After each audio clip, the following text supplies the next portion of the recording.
of Consulting and Analytics Club. So day one was all about the fundamentals of management consulting. We discussed some important case interview frameworks. And for those of you who might have missed yesterday's session, you can find the recording on our YouTube channel. For today's session, we have an very interesting interactive case discussion planned for you guys. So it's sort of an opportunity to put into practice everything that you've learned so far.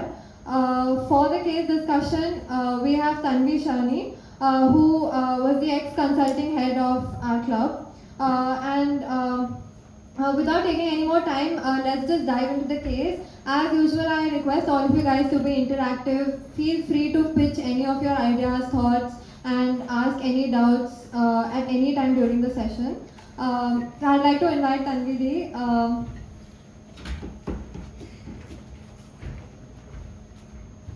Hello everyone. So before we actually move in, how many of you all were there yesterday? Great. So can anyone just tell what are issue trees and what is BC? Anyone of you?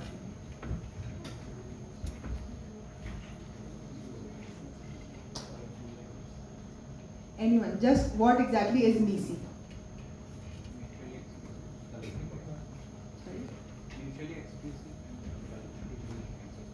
Exactly. So mutually exclusive and collectively exhaustive. So I guess we'll move into the cases. So how many of you all attended yesterday night's session? Okay, so that is a few of you. So I guess I will give a basic gist also of what exactly is the framework. You all have your notebooks, right? So maybe just note this once. This is the profitability framework.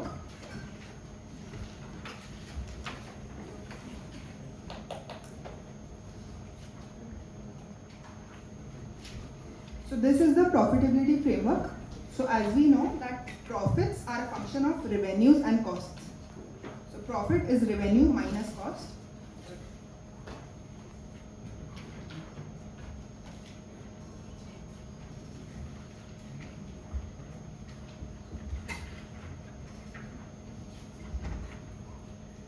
Now, in any case,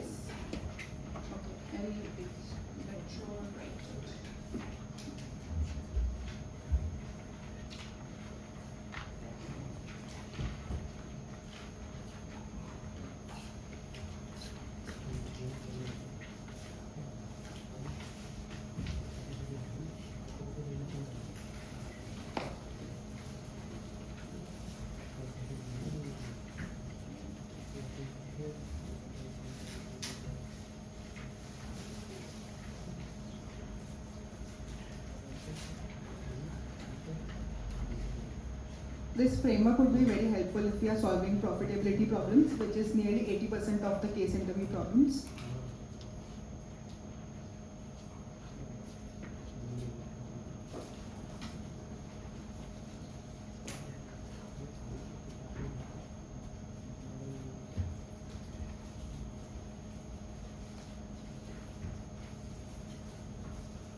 Just tell me when you all are done, so I'll briefly explain it and we'll straight dive into the case.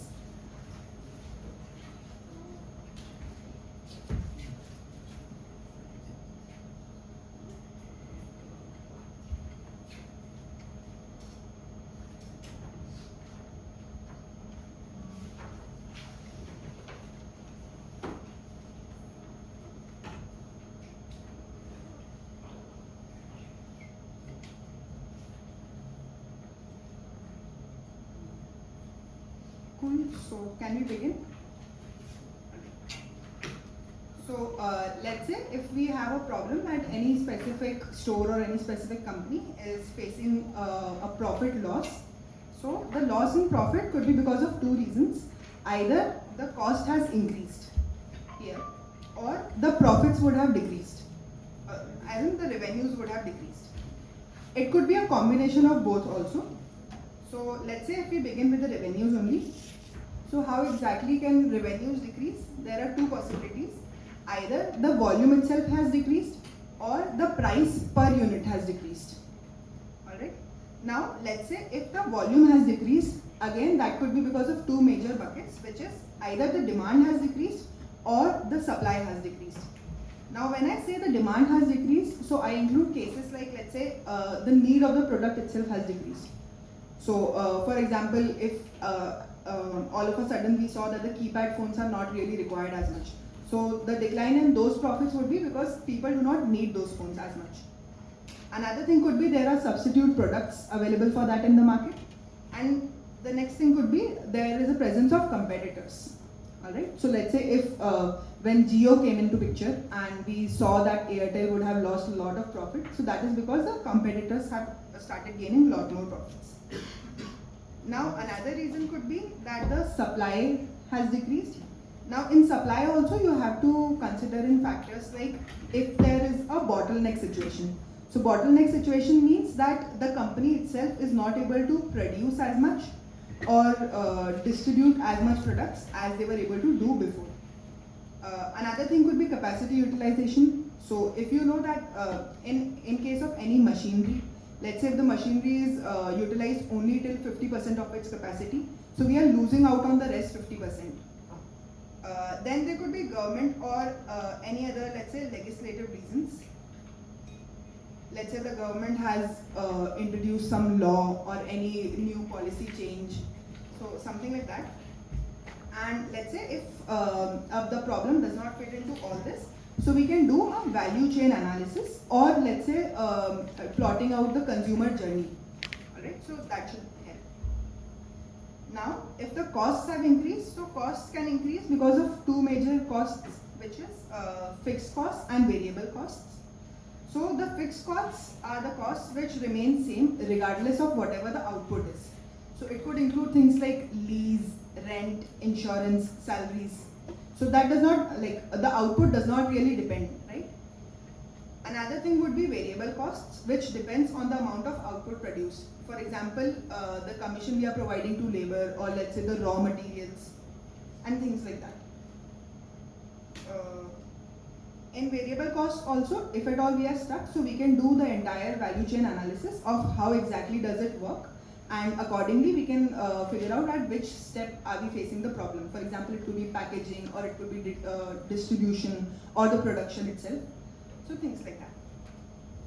This will become more clear if we actually delve into the case. So is there any problem?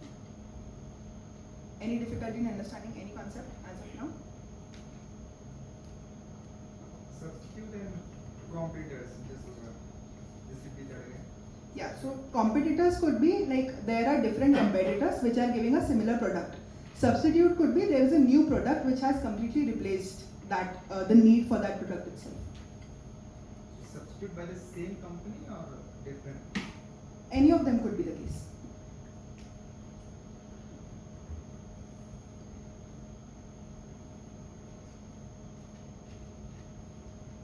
For value chain also, you could think of it like a framework where you divide things into man, technology and process.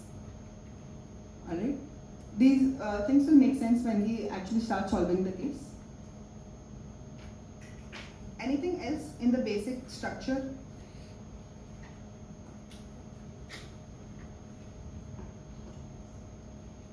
No? Why divide fixed cost in fixed and variable? Hmm. So I fixed. Okay, so fixed costs are the costs which do not depend on whatever the output would be, and variable costs are the costs which will depend on how much output we are producing. So let's say if we are producing 100 kgs of sugar, so that will include raw material, right? So the amount of raw material used, that will come in variable costs. But since the machinery which we have set up or the salary which we are giving to employees, that will remain fixed. Is that alright? Can we move to the case? So our case is there is a departmental store. You could think of it as a supermarket. It is facing profit decline since the last month.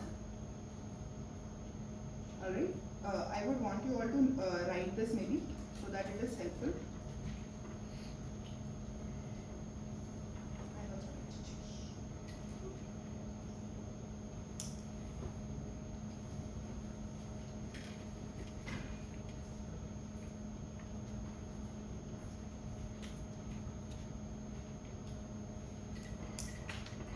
Alright, so now before actually moving into the structure of the problem, what we do is we ask preliminary questions. Alright, there are three categories of questions, which is the preliminary questions, the secondary questions, and then the specific questions. So preliminary questions would lay out the image of the case in your mind. Then when you are actually structuring the problem, at that time you would need the secondary questions. And then when you actually reach the root cause of the problem, you would need the specific questions. Alright. So for preliminary questions, this guide would be given to you people like today itself. I'll show which framework we'll be following. So there is this 3C's model, which says three things, which is consumer, competitor, and the company.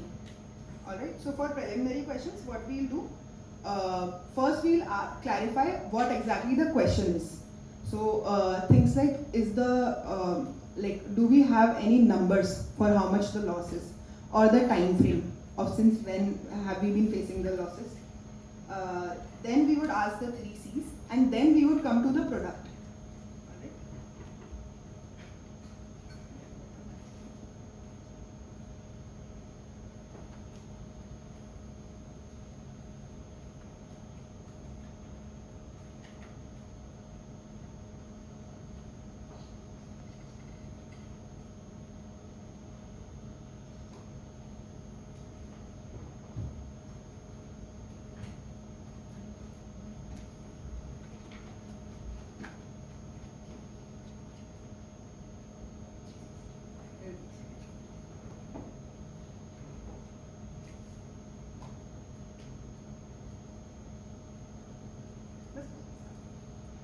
Cool.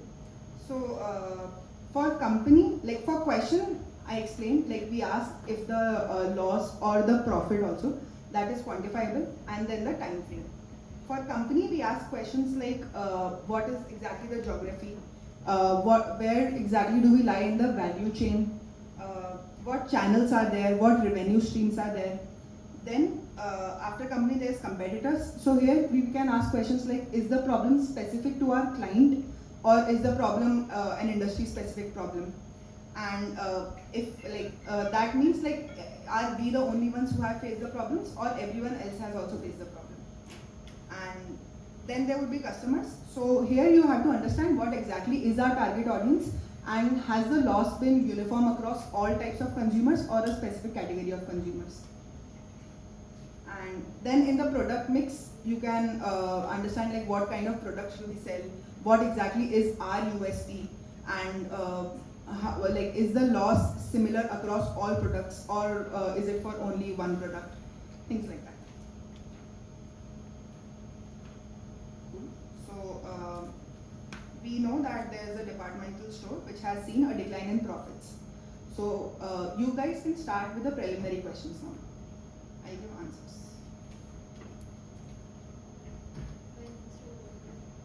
Where is the store located? So the store is located in a tier 1 city. So basically, what are products we are selling? We basically focus on grocery, or we are selling T-shirts and these merch also? Or both of them. So what I can assume is that there's a supermarket, right? So Yeah. they are from chocolates to everything we are selling, consumables and everything. Yeah.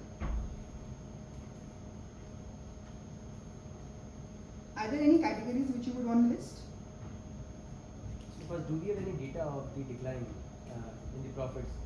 Since it is a very recent decline, right? So that is another question. So the decline is since last month. And we have been seeing a 10% decline. So are our competitors also facing the same? We'll come to that question. Do you want to list the categories first? Like you wrote consumables and you were listing down some other categories also, right? So anyone else want to pitch in? What could be the categories of things sold in a departmental store? Yeah. Clothes.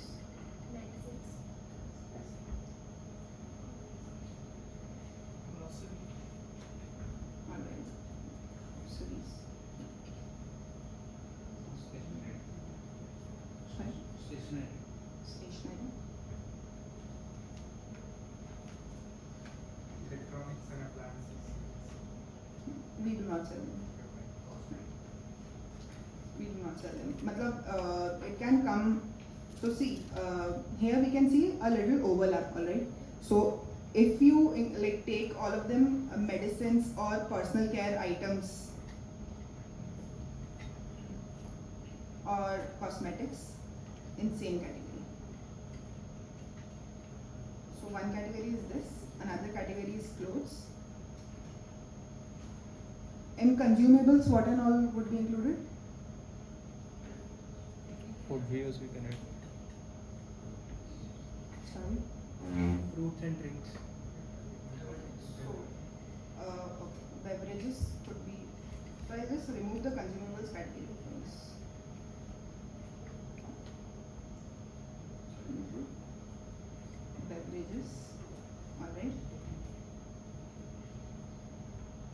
Then one category is groceries, one category is stationery. Any other categories? Think of a big bazaar store in your mind.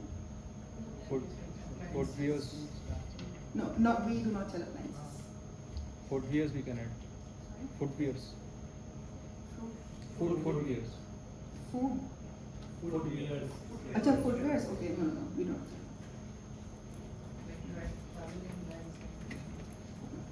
We can count all of them in clothes, I guess. Are snacks counted in groceries? Yeah, in groceries.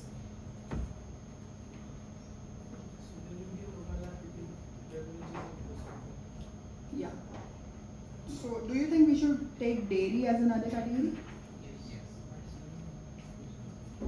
Dairy and what else can come in the same category? Dairy products. Groceries. Dairy, bakery, fruits. So farm products and non-farm products. Yeah, by farm products, do you mean meat and chicken? Yams. Yeah. So, we could take refrigerated meat. Alright, so that seems exhaustive. Cool. Yeah, so coming back to your question. So, we are the only ones facing this problem. So, this problem seems client specific.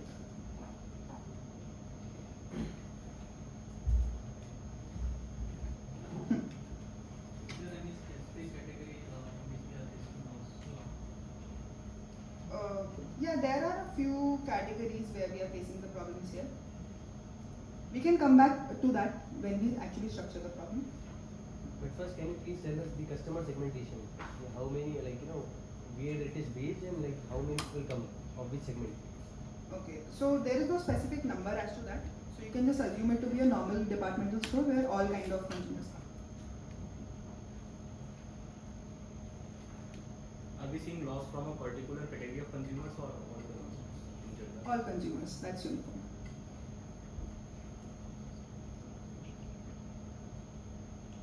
Any other thing which you are missing out on?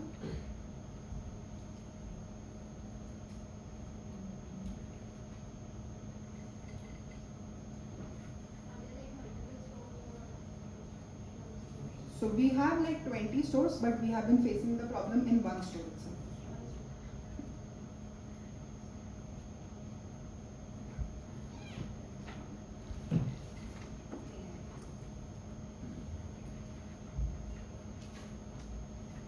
Okay. So if that is alright, then we'll move to the structure part itself. Alright? So One more question. yeah. Do we sell all the products? Do we manufacture some of the products that we sell, or do we just? Okay, so that question would be that where exactly do we lie in the value chain? So we get the products from wholesalers and we sell them to the end consumers.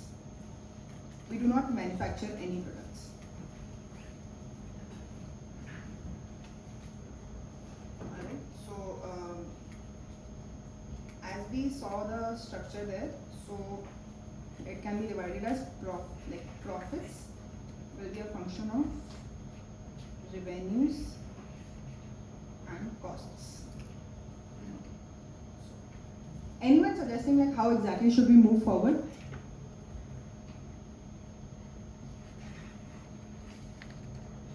So can you please tell me one more thing? As you mentioned, they are having this loss in one store, right? In one store only. So what is the location of that store? Is it in the outskirts or in the main city only? It is in the main city.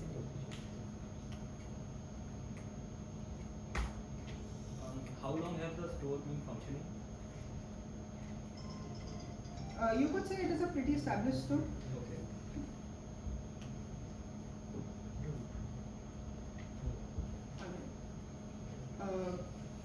Yeah, so since profits are a function of revenues and costs, here you can either ask the interviewer where exactly should you move forward with, or you could, like as per your calculated guess, move forward with whichever direction you would want.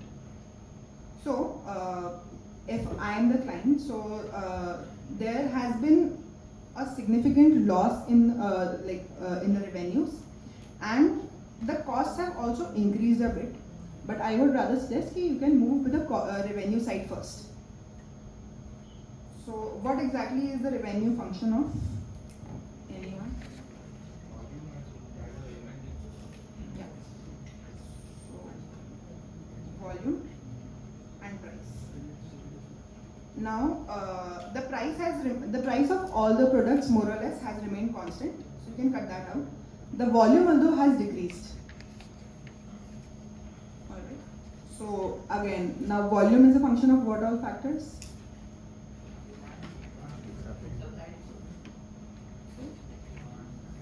That will be demand and supply. So here again, the demand has remained constant for our products.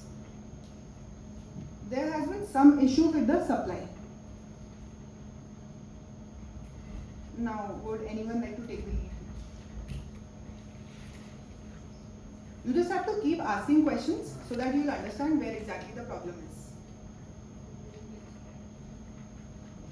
Right? Which categories are you talking about here?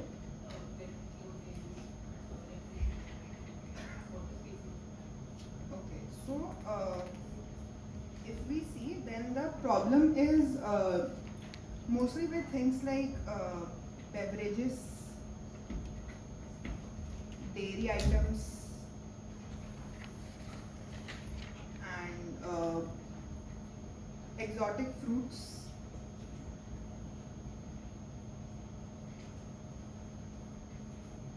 Handwriting is not really good, but just tell me if you can't understand me. So yeah, there has been a supply side problem with these things. Do we use a single supplier for all this, or we have different wholesalers? We have different wholesalers. So basically, I have divided the supply into 4 buckets. Like maybe this is not easy, but the first is maybe some government regulations have been changed for this, or maybe some bottlenecks. Like we used to contact some of the vendors and they are becoming the bottlenecks because they are not getting the supply from the right vendors or manufacturers. The third maybe the issue is with the value chain of whomever we are buying. Or the fourth can be the positioning of the products. Like, maybe whatever we are selling, we are not able to position it the proper way so that the users are not able to see it. Is there any other bucket which I am missing? Cool. What exactly would you mean by value chain? Okay, so maybe value chain of the there are 2 kind of value chain in this case. Maybe the first can be the supermarket. Basically, they are procuring and they are getting it in their warehouse and they are putting it in the outlets, and thereafter the post purchase, maybe the billing or anything. Right. So value chain of maybe what I am seeing is the market, supermarket, and the second maybe the manufacturing by the vendors or by the people from R&D to their supply. Okay. So, when value chain of supermarket and value chain of, let's say, suppliers. So we have guessed. So there are no bottlenecks as such in the supply as of now. The government has also not made any legislative changes, and the positioning of the products has remained same. We have not changed anything. So you could now move further into the value chain. So, Has the transportation costs increased? Like, who bears the transportation costs? The departmental store or the or the wholesaler? And has the transportation costs increased? So for value chain, you are talking about transportation.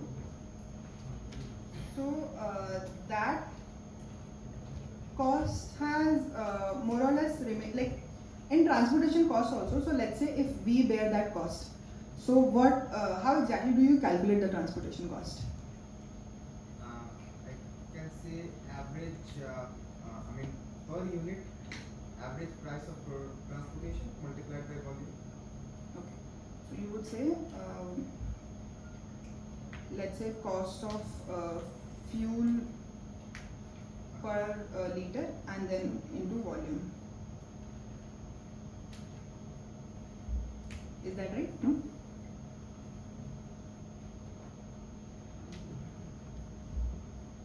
Like if what I am able to understand is if at all I have to calculate the cost of a transportation trip, so your suggested formula is whatever the cost of petrol is, let's say per liter, into number of liters which we are consuming, or is it something different?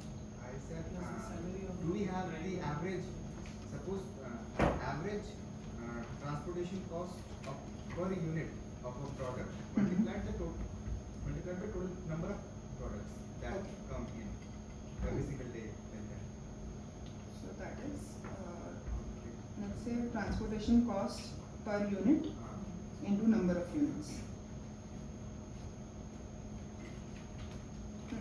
So that has this has remained constant, and the number of units which we order in one day, that has also remained constant. So is there any decline in the SKUs weekly? No. They are constant. so in the value chain. For those of you who don't know, please explain SKUs also. Stock keeping unit. So that is the product mix, what and all products which we were keeping. So that has also remained constant.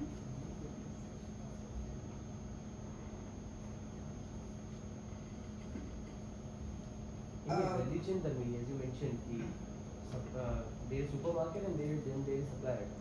So whom exactly the issue is with? So be the supermarket value chain or the supplier side? I would say we can start with supermarket value chain. So maybe it is ordering the volume, like I want to order these items in the particular volume, right? Mm-hmm. Then the vendor, maybe transportation thereafter, Mm-hmm. then storage in my own warehouse. So Are you going to write? will you keep saying that again? I'll write that. So first is ordering of the volume, right? Mm-hmm. Then maybe transportation, Mm-hmm. then storage.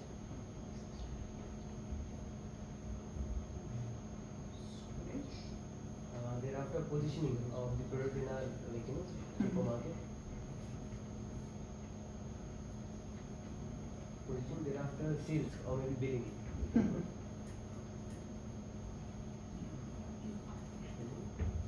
And thereafter maybe what we can say post packaging or the customer service which we give them. So that will be after sales. After sales.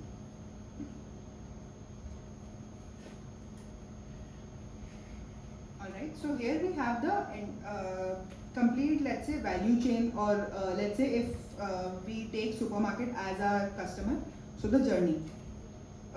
Here, I guess we can move forward with the, so we are ordering the same amount, so that's not an issue.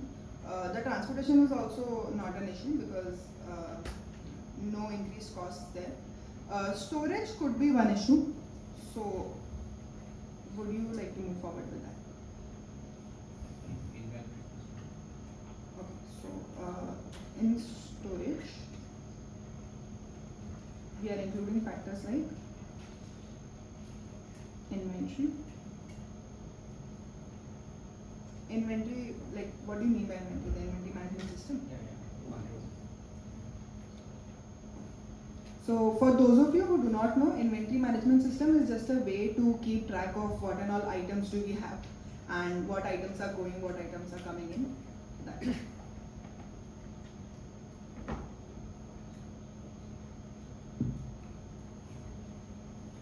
Losses.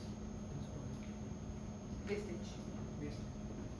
So yeah, the wastage has increased.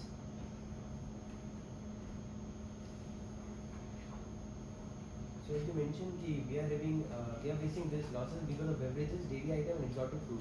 Yes. So maybe they need special attention, right? Maybe some refrigeration or some other, like, they need to be preserved, right? So has there been any issue with this preserving and the storage? So you mean in the Refrigeration. refrigeration? What exactly could be issues in refrigeration also?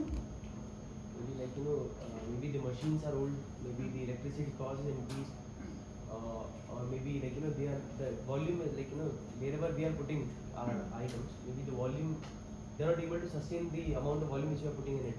Okay. I put that as overutilization maybe. And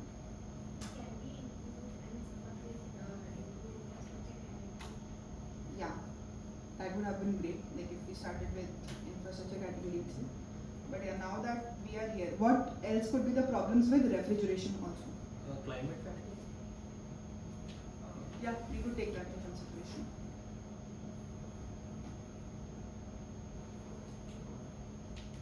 Anything else?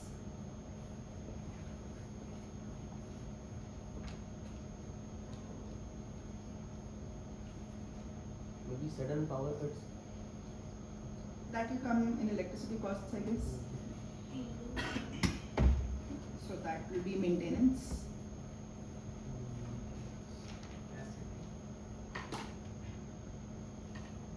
Capacity as in, are you suggesting that we are not utilizing them properly? Like refrigeration, the quantity of the refrigerators, like the capacity of storing it. Okay, so that will be a case of, I guess, overutilization only. Any other problems which can come with refrigeration?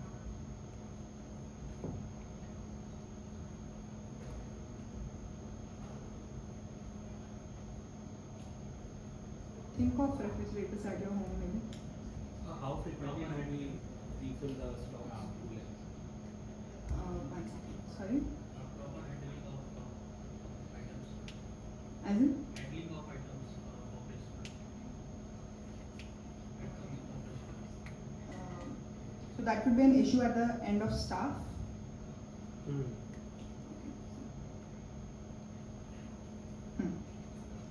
How frequently do we refill these stocks, basically dairy, exotic foods? So it's different for every case. So you could like maybe say in 1 month, something like that.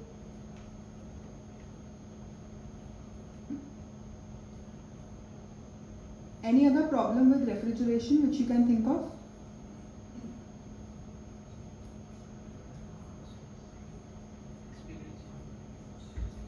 That can come in spillage, like I'll maybe put that as defects in the fridge, if that's alright. Cool. So does that seem exhaustive or do we have any other categories? Cool. So that is the thing. Actually, we have our refrigerators have recently been seen a lot of defects in them, and we have not been able to replace them.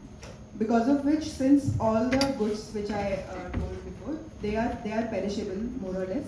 So they get wasted, or we have been facing increased wastage in them, and we are not able to supply it to the consumers in the quantity which we were able to supply initially. Alright, so that is the problem. So I'll just write here.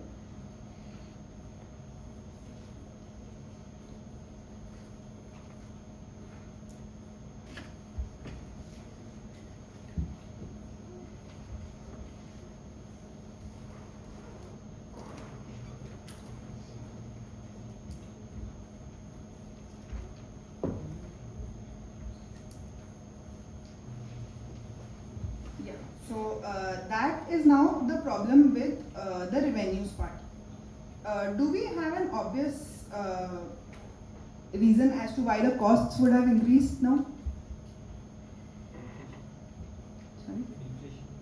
Oh, no, not that. Due to wastage. Yeah, exactly. So because of wastage, we are facing the recurring costs to increase. Since we have to, let's say, order more frequently as we were ordering before. So yeah, so now we have seen two major problems, which is the problem with increased recurring costs, and in revenues we saw that since there are defects in the storage part, that is why the perishable goods get wasted pretty quickly. Alright, so these are the major causes, or the, let's say, the core issues of the problem. Can we come up with recommendations for them now? I would give you all like maybe 2 minutes to think about the recommendations, and then we can start.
Okay, so we can say like if the life of a normal refrigerator is 5 years or something, so we are at the 2-year mark.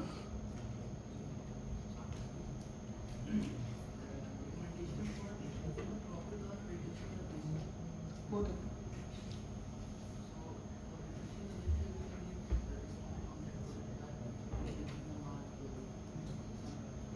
Okay.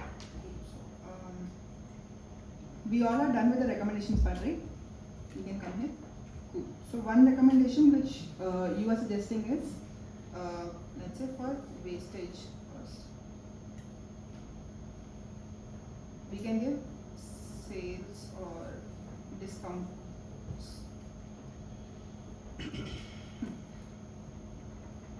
Optimize the purchase of the items. Like, optimize means how much you need and then how much it is waste. Like on a monthly basis you are ordering, maybe on a daily or on a weekly basis we can order. And maybe we can keep a minimum inventory in this Okay. way. You can keep minimum inventory. One more thing also we can do, efficient stacking of goods. I mean, rapidly perishable food items should be kept towards the coolest region of the refrigerator and so on. And that thing. Okay, so that kind of seems unfeasible because let's say if there is a defect in the entire fridge itself. So there are no specific areas, right? There are, at least in domestic fridges, I mean, there are the places which are closer to the freezer, they are actually more cooler. Okay, so that might be the case with most fridges, but in ours, let's say the fridges, like the cooling capacity itself, that has reduced. So, yeah. Okay, so yeah, more recommendations. After replacing the refrigeration system, I would like to explore more into the cost. If it isn't further increasing after that replacing of refrigeration. Okay, so you are suggesting that we can replace the refrigerators.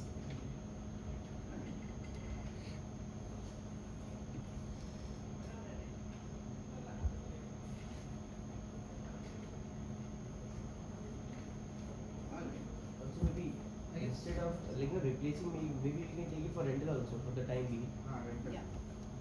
And the other can be maybe we can outsource a nearby warehouse, a old warehouse, where we can put our stocks, and from there we can get the supply. For the Alright. time being. So again, for our case, since the fridge and the freezers, all of them are in the supermarket itself, so we cannot actually Yeah. rent another place. Can we maintain the customer database so we can send them information regarding the stock and new arrival things over the parcels via messaging? So that would solve the problem of wastage. So it could again come in sales discounts and let's say more marketing. You could also get the refrigerators fixed, I guess. Yeah, maintenance.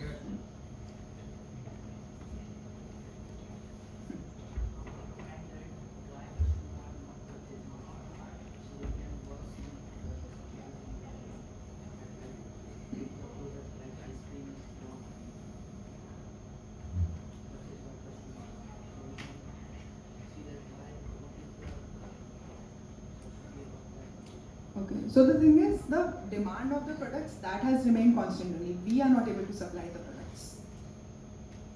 You get it? Like people need ice cream as much as they wanted before, but we are not able to supply it as much.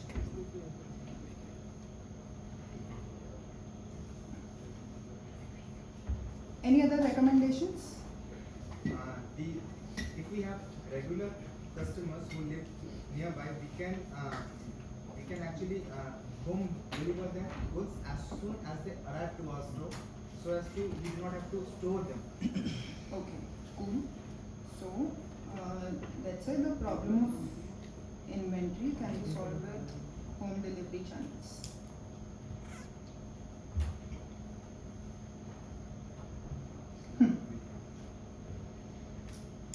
Anything else?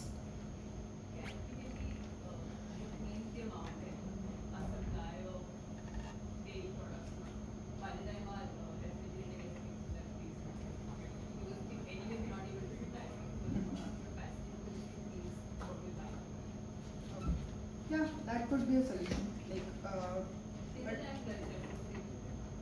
But again, that comes in this, right? Maintaining a minimum inventory, how much ever we can maintain. So we'll order that much more. Anything else? Stop selling these items, these beverages, so That's like suicide. We can't stop selling these items now. They are a major part of our profits. Our final goal is to increase the profits, right? Yeah. So can we start selling the goods that we are selling, like which don't have any problem? We'll start selling them more. So you are saying that we can maybe push other items.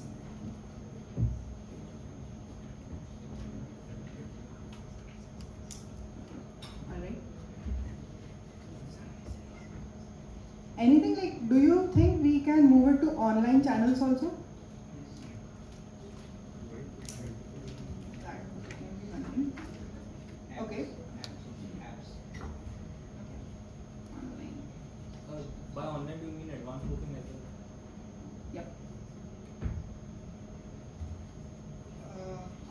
So, any more recommendations?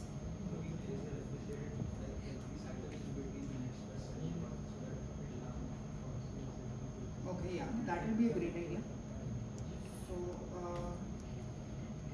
I guess I can put that in the wastage category only. So, better positioning, right?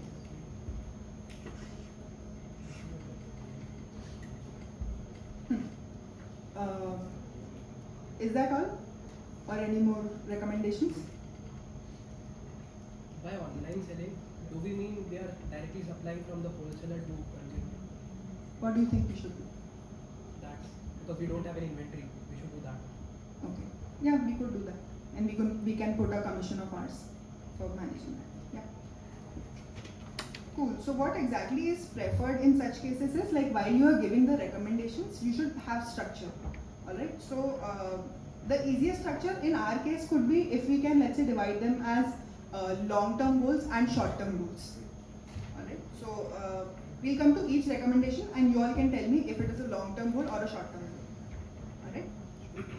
So yeah, better positioning. Sales, discounts, marketing. Okay,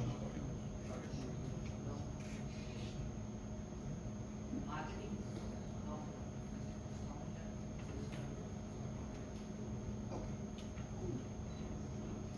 So in marketing, you mean very extensive marketing, right? Yeah, maintaining minimum inventory. You guys are able to grasp, right? Like the short-term things are something which we can start from today itself, right? Okay, yeah. So for refrigeration, replacing it. Renting refrigerators.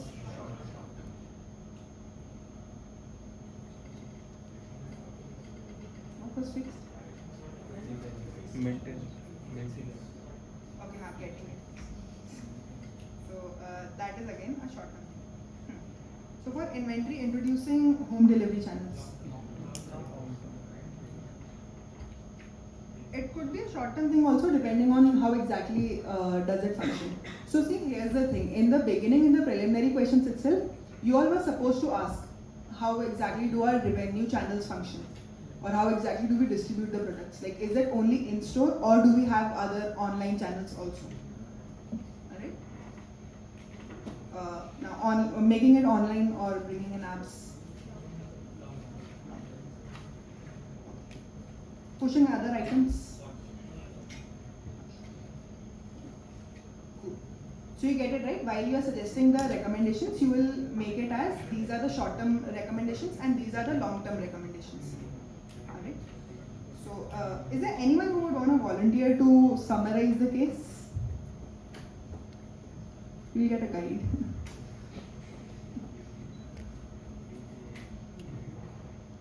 Anyone? I still doubt like how pushing other products will. Okay, so here the idea behind pushing other products was, let's say if currently we are facing problems with the perishable goods. So we market or let's say we better position the other goods which are non-perishable. So that was meant by pushing that. But the demand is constant, right? Yeah, the demand remains constant, but like let's say if we are providing discounts on those items or something like that, so we can increase the demand also. So why aren't we looking for different ways for preservation of items which are frequently spoiled? What could be other ways than refrigeration?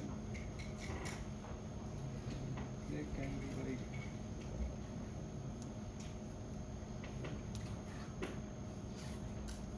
We can explore in the market where they are. Like if you have something, then we can maybe talk about it. But I feel refrigeration seems to be the only thing. There are some like some biofuels are there, so they can stick over that. Sorry. Like if you are preserving the mango, so there are some biofilms we can stick over the mango, then we can be preserved for more days. Achha. We could maybe look into that, but that does not seem to be a very feasible solution as of now. Because we would need refrigeration for all types of goods. For meat products also, for dairy products also. So which are frequently getting spoiled within days, so we can look for that product. Could be all of those items. Guys, there can be times when you recommend things and they are not actually feasible to the company. So we can move on to other recommendations. Yeah, so who will summarize this? Yeah. So actually, since the items are diverse foods and arts related, so can you also look at the location? Does it will matter if it's somewhere within your institute, like there of IT, so where we have 7,000 students who might be interested in big regions, and we're talking about the profit possible of the considering both the months, last month and this month. So it's a vacation period. The students will be so. Yeah, so that is why time frame is important. So like you guys, like let's say for our case, this could also be a case that COVID had just struck. So people are not coming to the stores itself. So for that, like these are the questions which we will clarify during the preliminary questions itself. Cool. So who was summarizing the basic one? So our challenge was basically to solve a case that a supermarket is decline or profit. So we had some preliminary questions and we get clarity on that the location of store is on tier 1 city. Mhm. It's in the city. The decline has been from last month around 10%, and the problem is client specific, not industry specific. Mhm. In value chain we are purchasing from the wholesaler and selling it to the consumer, and it's an established store, so it's not about being a new store or something. Mhm. So coming to the framework of profitability, we can divide it further into revenue and cost. Coming firstly to the revenues, there has been we firstly will go for volume, and then we'll go for the price of per product. So price has been not changed. Coming to the volume, it can be further categorized into demand and supply. The demand has remained constant, although it can be altered by various recommendations. Coming to the supply, there has been no government or legal problems. There has been no bottleneck issues from the suppliers. Mhm. There is issues in value chain, and there is also issue in capacity utilization, I guess, Yeah. since machinery is not properly utilized here. Mhm. In value chain, we discuss further and we come upon the storage problem. The problem is in storage, inventory. So, and defining further, we got to know about the refrigerator issues there, Yeah. which is increasing wastage further. Mhm. So we further categorize what issues can be in refrigeration, and we found out that there are defects which are causing this. This was the root cause, and then we moved for the recommendation. Yeah. Then we came up with short-term and long-term recommendations. Now all this time, like where exactly we could have optimized the process is, so let's say here, we knew that value chain is a problem, right? So the moment you understand that the problem lies within the value chain itself, you should lay out the value chain or lay out the consumer journey. Alright, so like if you can see in our guide also, here we have how exactly we can lay out the value chain. So as you talked about the infrastructure, so that comes here, and all other factors.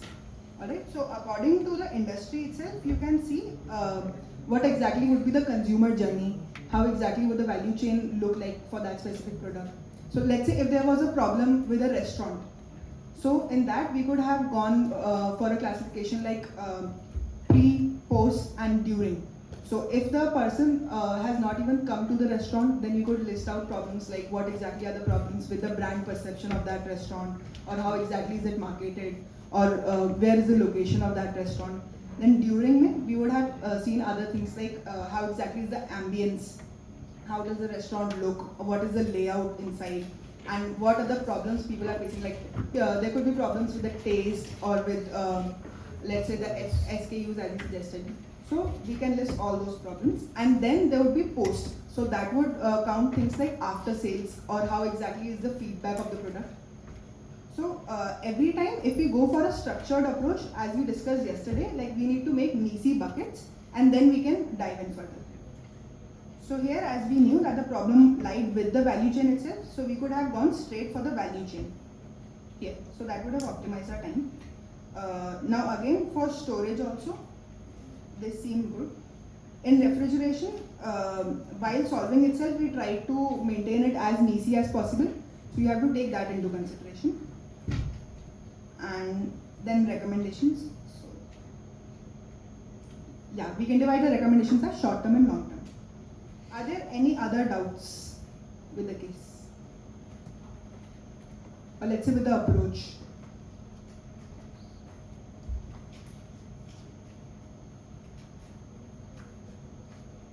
You all could understand, right, how important were preliminary questions for our case?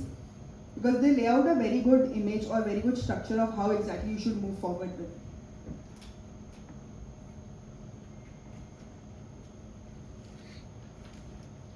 Any doubts?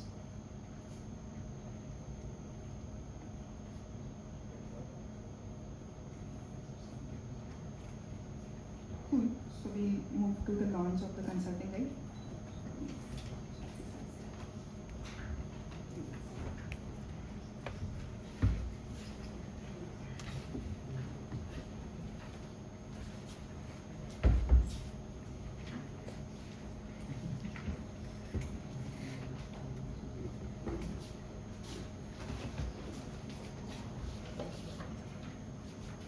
So thank you, Tanvi, for the interesting discussion. So finally we are officially going to announce the consulting guide for this year's Crack the Case, and here is the guide.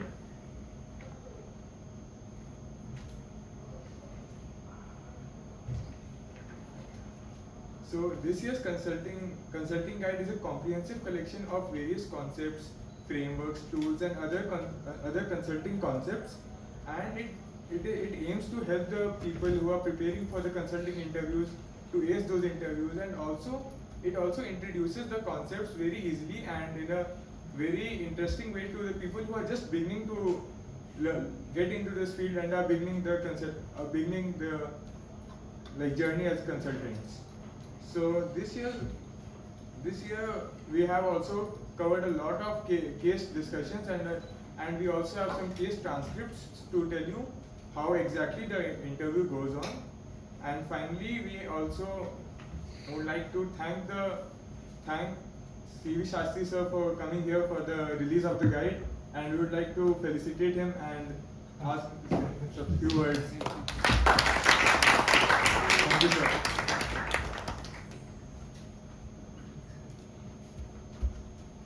So hi guys, I mean you must be seeing me in the fag end of your sessions today, but that's how the things are. See, the CNA club of late has been making some leaps and bounds progress, mainly due to the inter-IIT culture that we have, because I think for last few years we have been in top 3 in the inter-IIT. So, see, what is basically consulting? I mean, what we need to understand is no system is perfect, and that's why you are hiring a consultant, right? So if there is no system is perfect, then first thing to do is to deep dive into understand the system, analyze, do some number crunching, and come up with a possible solution. So that solution at times can be complicated, at times can be as simple as it can be. Right? So just because the problem looks big doesn't mean the solution has to be big. Most of the times you will see that the bigger problems have a smaller solutions. And that is what the pandemic has taught us also. Right? There were a lot of policy decisions, lot of things, but at the end of the day what it taught is the fitter you are, the better you are. Nothing else. I mean, no medicine, no vaccine, nothing is going to keep you off. So the problem is big, but the solution was keep yourself fit. So a bigger problem does not always mean that the solution has to be bigger. And as a consultant, if you come up with a very complex solution, the industry will not appreciate it. Because as a consultant, it's just a paperwork that you are doing, that you are writing off your report.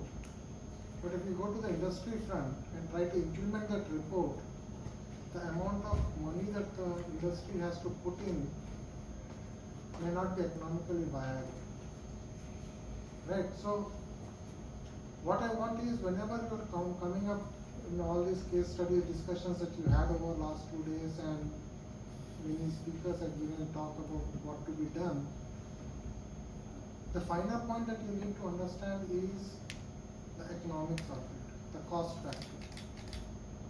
How much are you going to invest for a solution?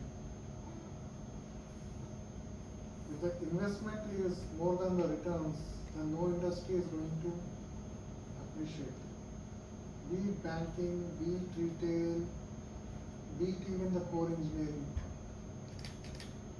And I want our CNA club to grow beyond this, practical studies, but I can help you if you can come up where actually the good thing would be that we try to bring in real industry problems, discuss over here on a wider audience, maybe, and maybe as a collective we can come up with a better solution. And maybe that may train our students in a way that you also get a satisfaction that you have solved actually an industry case, right? I mean, from past 1.5 year, if you see the technical board in general, though it started as a hobby club 15 years back, now we are into a full-fledged professional body. Several clubs are in fact doing industrial projects. The clubs are earning their own revenue. So, because that's what the goal is, that the more I put you directly into the industry setup, the better you are. I mean, once infamously Azharuddin said that I have been practicing well in the nets, but on the match I'm not performing. It was during one of the World Cups. So this type is more like a net practice. So maybe the club can come up. I can help you to get in contact. Let's try to get more industry problems so that our own students are better trained off, you guys are better trained off. Because the word is aptly read, it's C and A. Without numbers, without analytics, there is no consultancy. So number crunching and being JE grads, you guys are good at number crunching. But it's not just simple number crunching, but it's try to interpret in a way that it makes sense. That's the major difference between a normal academic number crunching and a practical number crunching. Right, I mean, even we do a lot of number crunching, but that's purely in academic sense. When you want to take it to the application side of it, then what you are looking at is a different ballgame. The challenges in industry are not as simple as they are in academics. Because when you try to give some solution, maybe the idea was patented earlier, so you are infringing into the patent laws. So you have to come up, you just can't do small modification and give a solution. So it needs more analytical thinking, more open mind thinking. And these case studies, I'm sure, must have given you a brief idea about the complexities involved in having a career in consultancy. Right? I mean, there are so many professors in IIT Guwahati who are very good academically, but why doesn't the industry approach us? One can ask. I mean, I'm one of them that I'm also faculty in IIT system. We don't give consultancy to the industries as much as a professional consultant is giving. Because there is a problem in the system, right? Now, you need to analyze the system, you need to understand the system.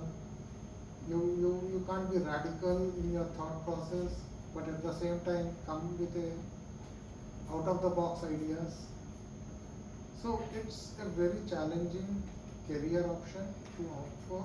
It's 24/7 on the dot working. But it's a learning experience in itself. You learn with every case that you handle. So it has its both. You can't be relaxed. So it's a fascinating arena in your career options, that you should keep your options open to this. But at the same time, what I say is, keep your mind open. That's the crucial point. Because unless you think with an open mind, you can't come up with an appropriate solution. I mean, this handbook that, I think this is the handbook that we will be getting, right? So, I mean, it's a very comprehensive thing. I mean, I have just gone through the soft copy that the students have shared with me when they were preparing it. And it will give you pretty decent information of what you need. But this is just a book at the end of the day. Right? It can take you to a certain extent, and beyond that, you need to walk yourself. Right? So it's a good initiative. I appreciate that we are helping our students who are interested in this career option to grow. But as I told you, I think we should also open out, get more industry-related problems.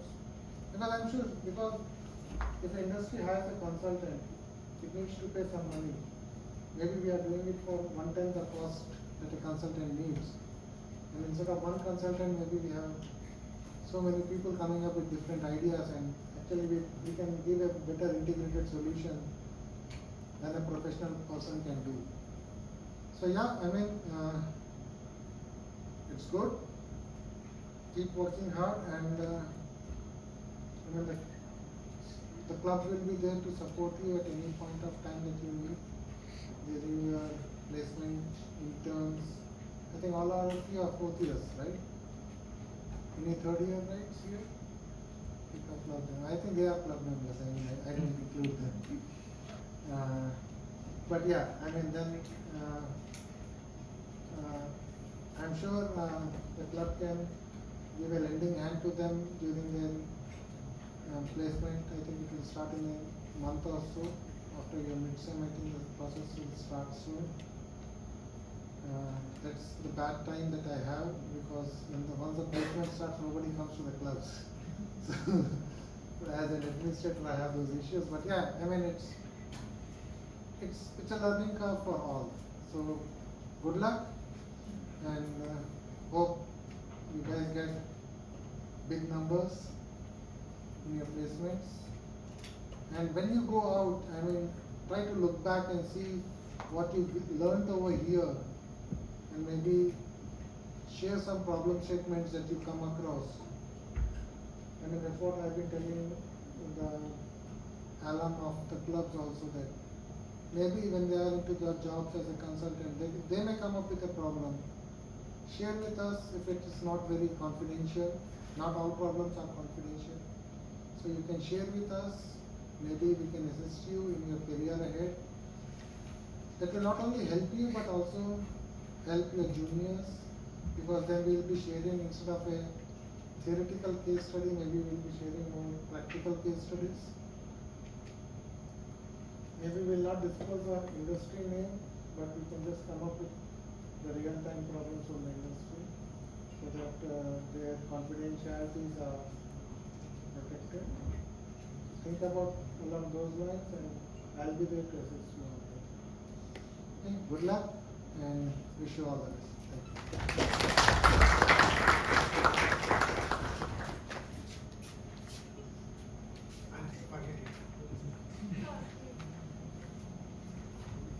So now, Dr. Jain, our club's ex-secretary, would like to felicitate sir and present him with the consulting award. I think it's soft copy. The soft copy got leaked out. So I'll just take a leave. I just need to go to the side. Thank you, sir.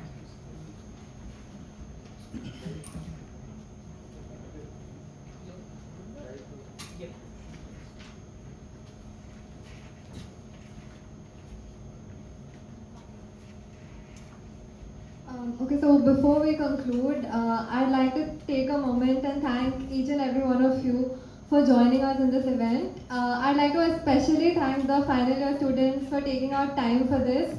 And I genuinely wish you luck for your upcoming placement season. I hope even a small part of what we've done in the past 2 days helps you in your placement journey. And for the rest of you, I hope that you took home something valuable from this event and you continue to explore the field of consulting. We at Consulting and Analytics Club, we will be hosting a bunch of events, competitions and other initiatives to help you in this process. The event's not over. We still see you all tomorrow in the online webinars. Tomorrow again we have a similar case discussion planned online, followed by which we have an ex-IITG alumnus who is currently an associate at BCG and the ex-analytics head of our club, who will take you through his placement journey, how he cracked the BCG interview and conclude with an Ask Me Anything session.